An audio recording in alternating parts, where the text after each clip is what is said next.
As far as I know, many modern RPGs have meta-currencies. Some vague story points, action points, bennies, heroic surges, or anything along those lines that can be spent to improve your odds or save you in a pinch.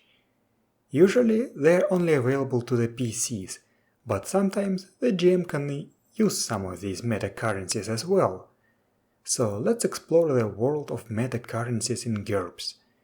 GURPS Basic Set does not really have any meta-currencies, but it has a few cinematic rules that really feel like meta-currency rules. Flesh wounds, buying success, and player guidance. If the flesh wounds rule is in effect, then immediately after you suffer damage, you can spend one unspent character point to ignore all but 1 HP or FP of damage.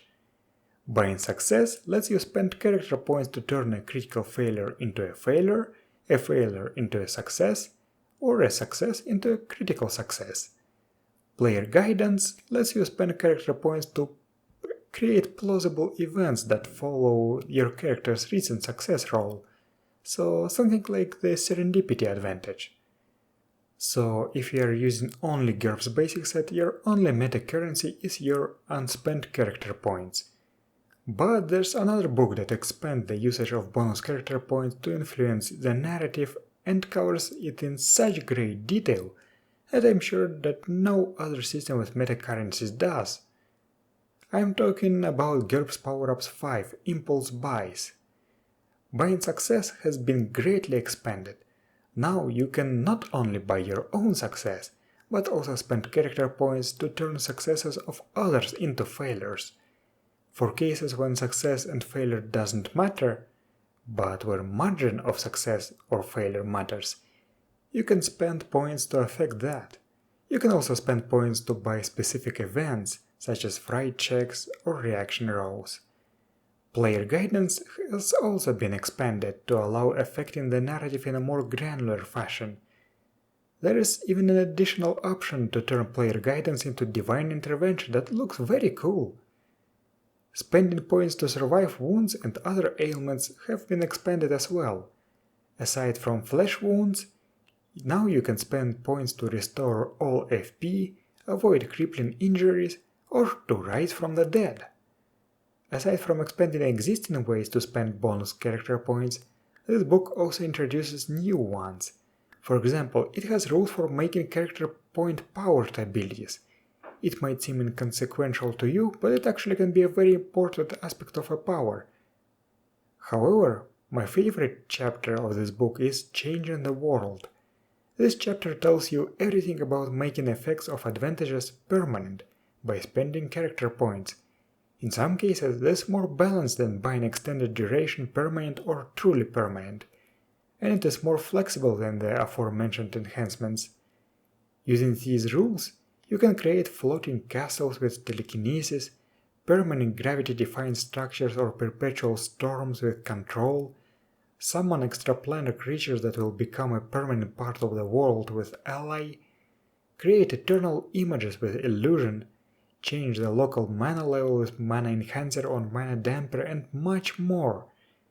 The final chapter of the book tells you everything about running campaigns with meta currencies, how many to allow, how to limit them, how to reward the players with them, etc. It even has lists for appropriate and inappropriate ways to spend character points for different genres. That's all good, right? But we're not done yet, because there is one Pyramid article that makes it even better and even more flexible. I am talking about the Impulse Control article from Pyramid 3.100. This article introduces new traits, Impulse points, Villainous points, and Enhanced IP or VP refresh. While GURPS Power-Ups 5 sort of already did introduce something like Impulse points as an alternative way of treating the Destiny advantage, this article decouples the Impulse points from Destiny and actually gives them a proper name. Villainous points allow the GM to use Impulse buys against you. Now that you have Impulse points as a proper advantage, you can apply modifiers or even make Impulse points part of a power. For example, you could make Impulse points cheaper by applying the aspected limitation to allow spending them only to make permanent effects.